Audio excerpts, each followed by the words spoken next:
At the beginning, in the beginning, কখন কোনটা বসবে?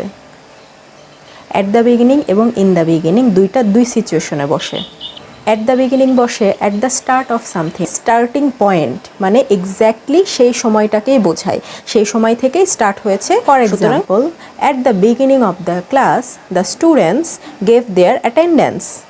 In the beginning, in the beginning বলতে বোঝায় দুইটা টাইমের মধ্যে কম্পেয়ার করে শুরুর দিকে আমরা যেই কাজটা করব সেই কাজটার ক্ষেত্রে ইন দ্য বিগিনিং বসাবো। আমরা বাংলাতে বলি শুরুর দিকে এরকম হয়েছে, শুরুর দিকে সেটা হয়েছে। এই যে শুরুর দিকে আমরা বলি, এটার ইংলিশটা হবে in the beginning. In the beginning English was difficult for me but now I can speak well.